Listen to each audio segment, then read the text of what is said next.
Hello everyone, good morning. কেমন আছো তোমরা সবাই? আশা করি তোমরা সবাই খুব ভালো আছো। আর আমিও কিন্তু খুব ভালো আছি। পিএসসি ব্লগে নতুন একটি ভিডিওর সঙ্গে তোমাদেরকে অনেক স্বাগত জানিয়ে ব্লগটি শুরু করছি। আশা রাখছি আজকের ব্লগটাও তোমাদের খুব ভালো লাগবে। আর যদি ভালো লেগে থাকে তাহলে সবাই একটা করে লাইক করো, কমেন্ট করো। আর নতুন বন্ধুদের কাছে যাওয়ার একটু সুযোগ করে দিও। এখন পর্যন্ত যারা আমার চ্যানেলটিকে সাবস্ক্রাইব করেছো তাদেরকে অসংখ্য ধন্যবাদ জানাই। আর নতুন নতুন বন্ধুরা সবাই আমার পাশে থেকো, আর সবাই একটু আমার চ্যানেলটিকে প্লিজ প্লিজ সবাই একটু সাবস্ক্রাইব করে দিও। এই যে এত বৃষ্টি বৃষ্টি ভালো লাগছে, আমার তো আর এখন একটুও ভালো লাগছে না। যখন গরম ছিল তখন মনে হতো বৃষ্টিটা পড়লে খুব ভালো হতো, কিংবা বৃষ্টি চাইতাম। আর এখন বৃষ্টি এত পড়ছে, আর মন চায় না যে বৃষ্টি পড়ুক। কারণ এখন দুদিন যদি টানা রোদ দেয় তাহলে খুব ভালো হয়। আর আমার এই বৃষ্টির জন্য না এত বাজে লাগছে, আর তারপরে আমার ঘরের কাজগুলো আমি শেষ করতে পারছি না, কারণ প্রতিদিন যেভাবে বৃষ্টি হচ্ছে, তো ওই মিস্ত্রিরা এসে কাজই করতে পারছে না, তাই কিন্তু আমার ঘরের কাজটা আমি শেষও করতে পারছি না। এদিকে আমার একটা টেনশন বলতে পারো, যে কবে আমার কাজটা শেষ হবে। জানি না এই বৃষ্টির মেয়াদটা কবে শেষ হবে, আর কবে আমি কাজগুলো কমপ্লিট করতে পারবো। তো দেখা যাক, প্রকৃতির ওপরে তো আমার কারোর হাত থাকে না। তো যেভাবে আমাদের হচ্ছে সেভাবে আমাদেরকে একটু মানিয়ে নিতে হবে। তার মাঝখানে অল্প অল্প করে কাজ উঠছে। যতটা মানে করা যায় ততটাই করা হচ্ছে। কয়েকটা দিন হয়েছে রোদের তো কোনো দেখাই নেই। তাই সকালবেলা ঘুম থেকে যখন উঠি না, তখন মনে হয় যে সকাল এখন হয়েছে। বাট সারাদিনই মনে হয় যে সকাল হয়েই আছে। তো সবসময় ঘড়ি দেখে কাজগুলো করতে হয়। কারণ সারাদিনই তো অন্ধকার লেগেই থাকে, কারণ রোদের তো কোনো দেখাই নেই। কবে জানি না রোদের দেখা পাবো। তাই সকালবেলা উঠে একেবারে স্নান করে নিয়েছি। যেহেতু একবার সকালবেলা বাসি জামাটা চেঞ্জ করব, আবার দুপুরবেলা স্নান করব। তো শুকাতে চায় না।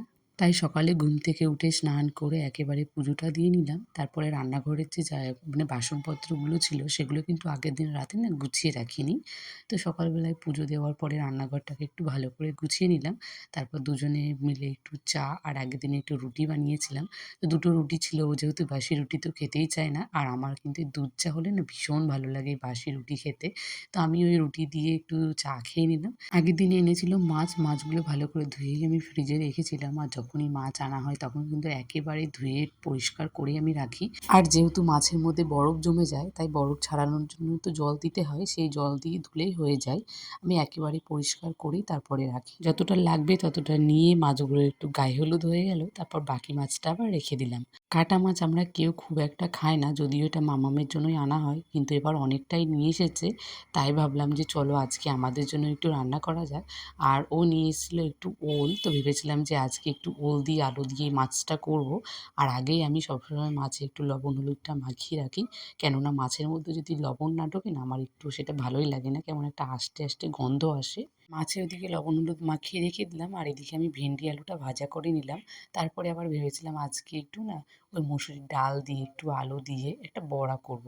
তো সেই বড়াটাই করার জন্য দেখো মিক্সিতে ভালো করে পেস্ট করে নিলাম। আর এগুলো যদি না শিলনোড়ায় বাটা হয় তাহলে কিন্তু খুব ভালো লাগে, কিন্তু আমার তো শিলনোড়া নেই।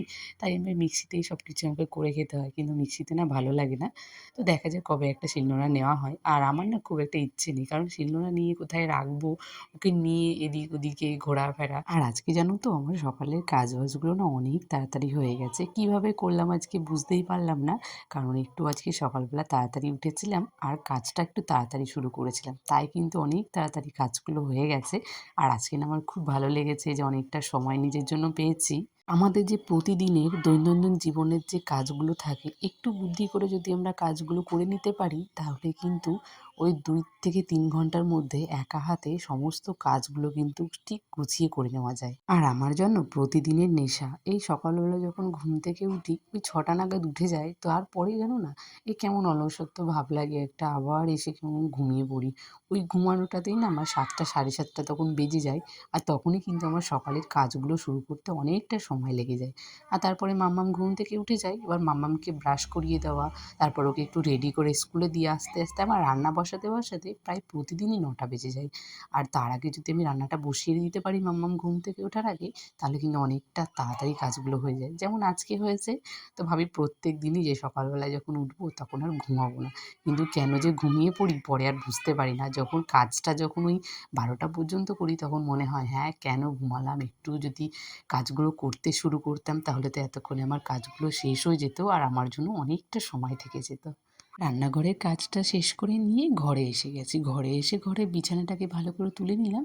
তারপরে এখানে এসে সোফাটাকে আবার পরিষ্কার করে নিচ্ছি। আর এখন না ঘরের কাজগুলো না ডিপ ক্লিনভাবে করি না জানো? এখন প্রায় কাজ শেষের দিকে তো, কাজটা শেষ হয়ে গেলে একেবারে আমাকে ডিপ ক্লিনিং করতে হবে। তাই এখন আর ডিপ ক্লিনিং করি না। ওই যতটুকু প্রয়োজন ততটুকুই করি। আর এখানে সোফাটাও ক্লিনিং করে নিলাম। তো চলো আজকের মতো ভিডিওটা আমি এখানেই শেষ করছি। দেখা হবে নেক্সট ব্লগে। টাটা।